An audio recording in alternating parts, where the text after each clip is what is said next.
Hello everyone, Reverend619 here. I'm still away for the holidays, but I wanted to record a little video on the go whilst the information from the alpha was still fresh in my head. And in today's video, I wanted to discuss sort of my thoughts on the alpha on a wider thing outside of the information video and sort of summarize that more briefly, and then also discuss my hopes for DLC 1.6. Now, I know I had a little tiny involvement with some of the stuff DLC 1.5, but obviously that is not the best way to get involved with the developers or to let them know what they're doing. The actual best way to do it is through discussions. Mostly Reddit is where they take a lot of their information from. So big community discussion posts on Reddit is going to be where the developers take inspiration for the decisions. Whilst I don't think as a player base we can actually directly impact them, if we all point out enough issues, it can obviously tip their hand one way or the other. So I think this is a good time to actually be discussing some of these things, especially around alpha, because the alpha was actually meant to be a ground stem to see what people wanted and expected from Dark Heresy.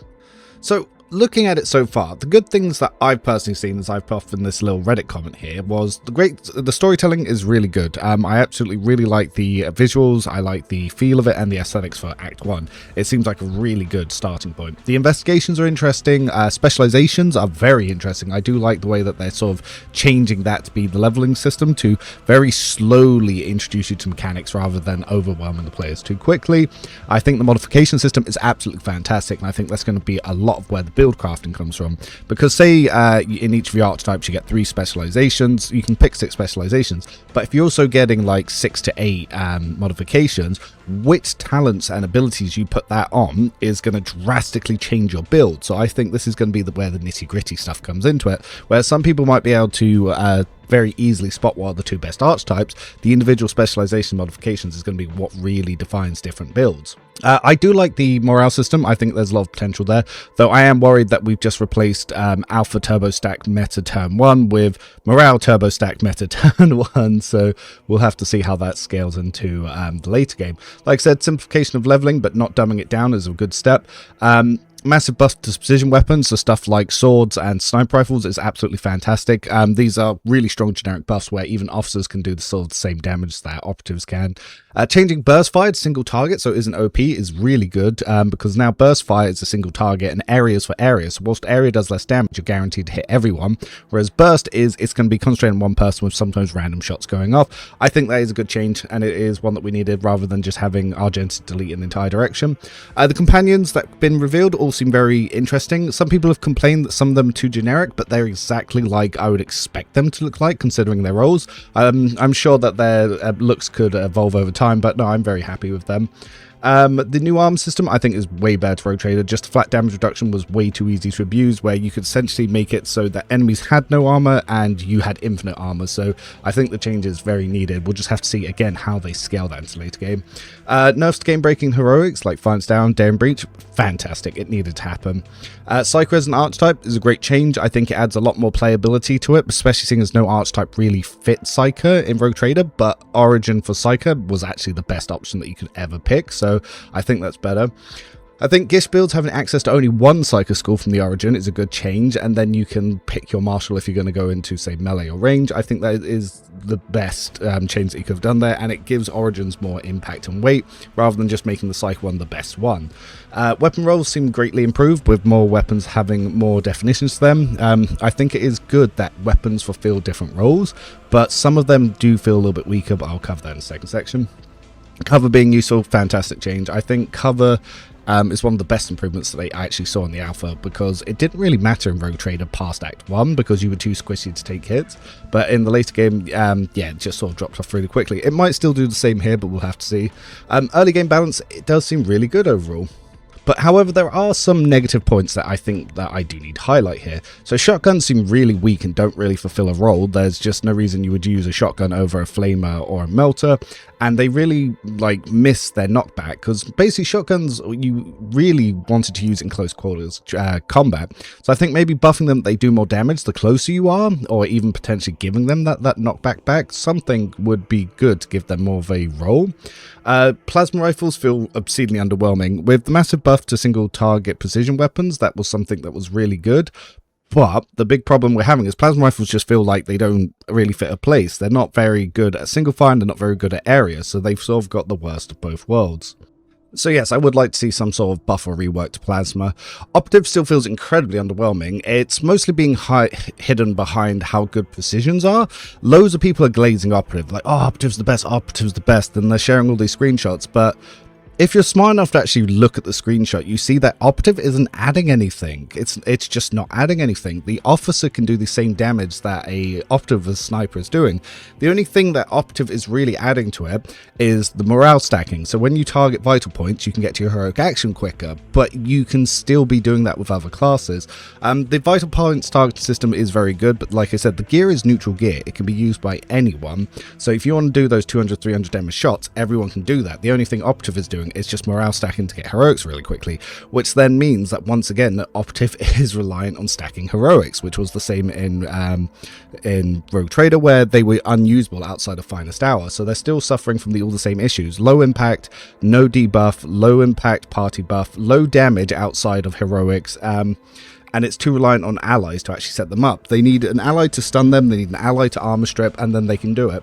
Maybe later game the scaling will be a little bit better, but the actual Operative talents themselves are just not good. Some of the specializations are very good, and even some of the origins for the companion, like the Croup one, were also very good, but Operative itself needs a lot more work. Officers are still game-breakingly OP, but just in a different way. Whereas before it was going first and stacking buffs and turns, now it's stacking morale and turns, because they enable, well, just huge morale gain from allies, and when they do that, they do obscene damage. So officers are still the vital point whether or not you win or lose combat. So I don't know, that's a hard one to balance. It's something they're going to need to be thinking about. So far in all the encounters on Daring, avoiding mechanics was the easiest way to win encounters. When I challenged the dev to say that I felt like one of the encounters wasn't exactly well balanced, his approach to it was to completely ignore the mechanics and corner camp to better abuse the AI. I like the strategy, but it means that the actual encounter itself isn't well balanced. There's no signs for armor penetration yet. Yes, there are some things that will ignore armor, but I would like to see armor penetration. I had assumed that the way bolters would work, say they had 10% armor pen, you would do a 10 damage and then one armor would, well, 1 point of that would go through armor, so then they would take 1 direct health damage. And then if you have stuff where they do extra damage, then say the bolter does +4 damage, it would actually do 5 damage, so that would show what they work, because bolters are essentially anti-armor rocket rounds that go through armor and explode. That's why bolters are the standard. However, just doing extra health damage, it doesn't quite fill that role, and it makes armor stripping kind of weird. Like, melters will literally they don't actually like remove armor. They're superheated weapons that sort of melt things, thus being called melters. So they would also do a lot of damage to flesh. Flamers, again, that burning, it seems to do extra damage to armor, but they would just cook people inside their armor. Burning should actually completely bypass armor and damage people directly, because it's going to get really hot inside that metal. So I feel like there's still a lot of work to be done around armor penetration. Stun is too easily abusable. CC spam Stunfest. Yep, I've already seen it. You literally upgrade a sail to telekinetic crafts, make it non-attack action, and give it telekinetic echo. You stun 2 people, and then your Operative goes from doing 20 damage to 200 damage. It's ridiculous. Like, stun is too strong. Morale stacking is easily abusable. If you lower enemy morale to break them, they provoke attacks opportunities when they attack. They'll attack their own allies and they'll take extra damage. And if you have maximum morale, you'll do more damage. Again, you can change 100 damage to 200 to 300 very easily just by through morale stacking, let alone with vital stuff on it. There seems to be no archetype support for melee and gun mixed attackers. It's the most iconic playstyle of 40k. It's what everyone wants to play. We need that to be directly supported. Devs, please give us a mixed attack archetype. You can literally just call it the Arc Militant Specialization. It's fine. The new credit system is very punching for consumables. To use like the machine rights and the tech keys, basically they cost 90 to 100 to buy every time you fail a skill check, which will happen. I failed a 75% skill check 3 times in a row, and that meant 2 reattempts. That was 180 credits. That's more than guns. That's more than weapons to just do those skill checks so I could get some trash loot that was worth 20 credits. Please think about the balance for that a little bit later, because it's way too punishing. Some story paths lock you out of the correct endings for investigations. Now, I like choice and consequence. I like that if I make the right choice, I get one result. If I make the wrong choice, I get a different result. That's fine. However, I got directly tagged by one of the Owlcat Discord admins that was furious that I played the game wrong. Basically, in one of the sections, you can either choose to join the cult or you can sneak in to observe the cult and then you go to the same encounter no matter what. However, if you join the cult, you find out who they're worshipping, which is considered the quote-unquote correct option. If you don't, you find out that the cult were responsible for everything, but you don't find out who they're worshipping, so of course you blame them, not their lords. This is valid, but I got tagged that someone was angry that I played wrong, and I pointed out that I made this choice on purpose because I knew the best pyromancy gloves in the game you could only get through sneaking in. I wanted that gloves for that fight, so I made a choice to get the wrong technically ending.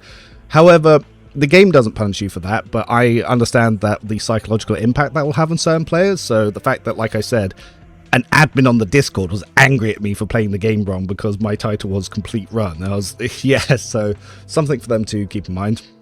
RNG failing checks locks you out of pass for investigations. It's just encouraging save scum. So there's a early point in the investigation when you set up the cameras. One of the investigation checks is an awareness check at 70% on a tent. If you get wrong, you can't pick the correct option for what happened at the camp. So in my one, if you get right, I was able to put down it was the bogmen, aka the crew. However, if you fail this check, you can't even pick that as an option, so some people are going to feel like they're being punished for RNG checks, so that is something that could be worked around there. Yep, manipulating morale allows both sides to play rocket tag, doing obscene damage. Yep, Cog keeps getting one shot if he goes to negative 10 morale and enemies are at plus 10, and a lot of the encounters are not well balanced, such as the mechanical tree fight. The enemy gets 4 morale every turn, so by turn 3 their entire team gets heroics, and that allows them to one-shot one party member.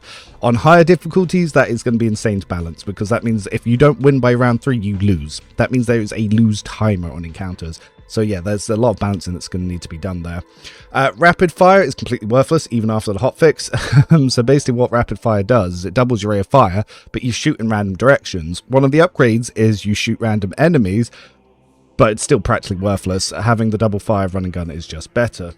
So yes, whilst early game and balancing seems really good, and I was very happy with it, I do have some late game balancing concerns, especially like I was saying, some abilities have right and wrong upgrade paths. So let's take into consideration pyromancy here.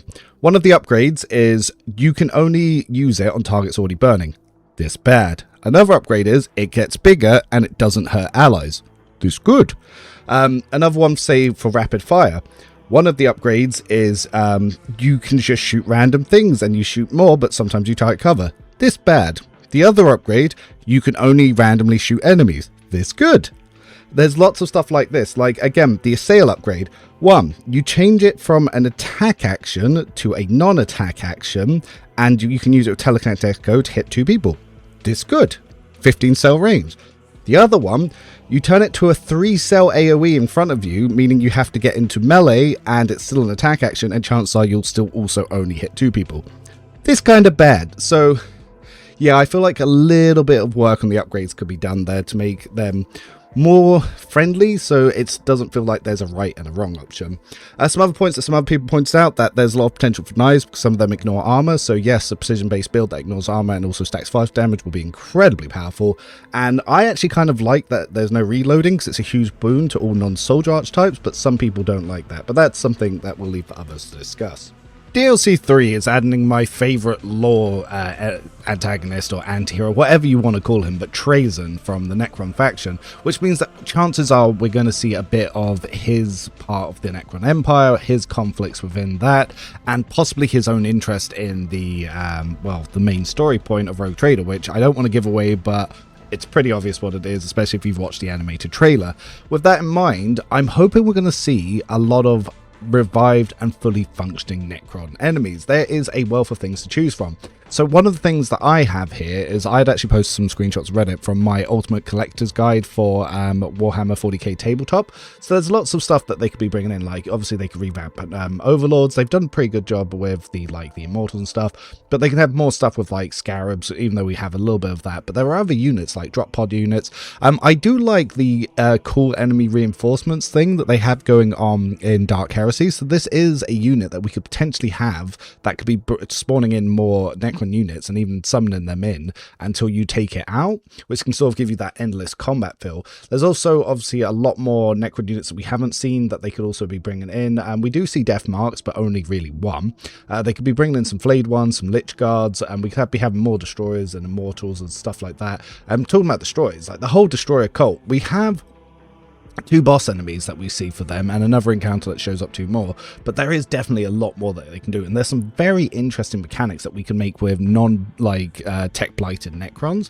So I do hope that they expand some of these combats, but there's not just like obviously units you can have. Like I don't expect us to be going up against a monolith, but though there is an encounter that has a disabled monolith summoning in enemies. But one of the things I would like to see is some more stuff with the cryptics, because there are some incredibly interesting options they have for them and a lot of interesting mechanics they could bring them in. I'm not going to spend too long in the video because we're already getting on quite a bit going into all the like individual stuff they could do, but stuff like one of the boss encounters I thought they could do would be something to involve a chronomancer. So the interesting thing about chronomancers is obviously they can manipulate time. There is very easily a way that you could put in a mechanic that when the allied party uses next turn, like bring it down or finest hour, that it causes a heroic action or a interrupt turn to be caused by the chronomancer that then reverses time and resets all your allied buffs. This is something that would be highly punishing to people that play on unfair for turbo 1-turn stacking meta, but it is something that wouldn't punish people on lower difficulties that don't use this style of gameplay, because according to the developer, using officer buffs and extra turns is not standard gameplay. So I think having a hidden mechanic that specifically punishes that would be actually really hilarious, because obviously that's what people who play on the higher difficulties use. There's a lot of what they could do with that in here, and as far as I'm aware, they're already well underway with the development of DLC 3 and obviously testing the encounters, so there's probably not too much feedback that I can give there, but I do want to talk about some of my hopes for reworks. I think one of the most important things that we need is a slight update to homeworlds. The biggest issue that making your own mercenaries or even your own rogue trader has is the fact that you don't get any weapon proficiencies. One of the things Dark Heresy did was they took away weapon proficiencies, and it is a massive improvement. Rather than completely remove this rogue trader, I think some homeworld should actually give you some proficiencies. Like say you go to Forge World, you can potentially start with heavy armor like Abelard does. If you're Imperial World, maybe you get access to bolter weapon proficiencies, if stuff like that, and you can mix and match them through. But I think that you should do that to help specialize and give more roles to the builds. Like if you want something to be heavily melee focused and go with the Death World stuff, give us some efficiencies over there. Same way if for the Imperial World or even some other things. Just I think overall that we do need some update for the talents. Like right now, some of them don't feel very good and they're only very useful in very niche scenarios. So I think just a slight little update and a touch up there. The same with Noble and Crime Lord. They've been power crept out of the meta obscenely so by patch 1.5. So for patch 1.6, I would like to see some buffs coming in there. But to really discuss the elephant in the room, we need to talk about operatives. Operatives need a full rework. We don't need to go much further than actually just looking at operative talents to see that it's all very lower impact and very attribute dependent. They got nerfed after launch to the point that they were trying to nerf a specific assassin setup, and Operative just got caught in the crossfire. Right now, exploits are very low impact, very hard to use, and the single shot weapons are barely supported with barely any bonuses coming into it. And well-built warrior can easily do over 10k damage per melee and have unlimited melee attacks from their heroic action. A well-built burst build can be doing 20k damage burst. A well-built blade dancer can be doing damage into the thousands when it comes to blade dance. Same with rock saws and executions, they can be doing damage into the millions. Whereas operatives are just really left behind. They have such harsh restrictions. They need exploits on, but exploits don't apply on extra turns. To have any defensive stats, they need exploits on, but they can't apply exploits until their turn. All of their attacks consume all exploits, meaning they're not very useful. One of their top end bonuses here, if we look at joint offensive, it adds about 3% crit chance to allies. That's worthless. Like, you look at that compared to what an officer does.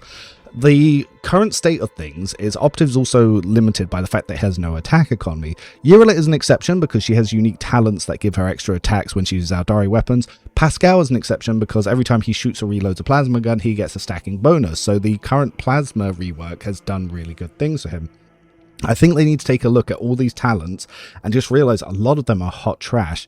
They should cut these talents down by merging a lot of them. Stuff like comprehensive analysis and continuous analysis, that should just be one talent. Stuff like instant exposure, you could merge that easily into something else as well. A lot of these talents, some of them are mandatory as well, like uncanny sight. I think uncanny sight not only should put exploits when they're outside of your line of sight, it should apply on extra turns. Lots of little things like that to actually progress the playstyle be really good. But more importantly, they also need some talents for when enemies are close. A lot of these have requirements that enemies have to be in increments of 5 cells or more, 7 cells or more, 10 cells or more. They should have some close combat ones as well, seeing as shotguns and melters directly benefit from close combat stuff, and a lot more buffs to, say, single target weapons. I think you should do extra damage single target weapons to the point that plasma and snipers should feel the best on an operative. Right now, you can do just as much on a soldier as you can on an operative. I think that they should have talents for knives. I think they should have talents for mobility when they use stuff like knives and stuff like that in close combats or shotguns. There's a lot more that you can do with operative. They only need to look to games like that did agency and snipers really well, and even gunslingers really well in the Old Republic, which is, for my namesake, Revan, that they did some very good stuff with that MMO. There's a lot of stuff that they could bring in even from World of Warcraft, take inspiration. I'm not saying to copy it outright, but there's a lot of stuff that they could do with rework. All of the abilities need to be looked at, all the talents need to be looked at, and it needs to be brought in line, because a lot of the same issues that I'm seeing in Dark Heresy are still applied to the base issues that are in Rogue Trader. Operative is low impact and entirely reliant on the weapons. Whilst the plasma rework was very good, I think that the Tech Priest Origin is the only way that you can get damage on them. On Pascal, I think that's a little too limiting, because that means only he can use that. I think Melters are in a bad place and need a little bit more of a rework. Possibly giving Melters a talent that excess armor pen turns into bonus damage would just vastly improve them. Shotguns, I think, are in a good place, but if operatives could get a buff where they would directly boost shotguns, then you could use stuff like Castigator more efficiently, or Vigilant, when it comes to operative. Same again for sniper rifles. Sniper rifles need some talents. They need to be strong with it. Even if you turn the sniper rifle talents into specific operative talents, like when using a sniper rifle and you crit, you can do double damage, or you can get percentage of missing health, stuff like that to upgrade it. I still think Vanguard needs a rework, as well as Assassin, but less so than operative, because obviously Vanguard, it needs to go first to be able to use its tanking abilities, but because of the way initiative stacking, chances are it's going to go last. So maybe giving it so that their tanking abilities are passives that are just always on and tied to it would be a lot more beneficial, and just having any attacks that come in would also be more beneficial. Little window security update there.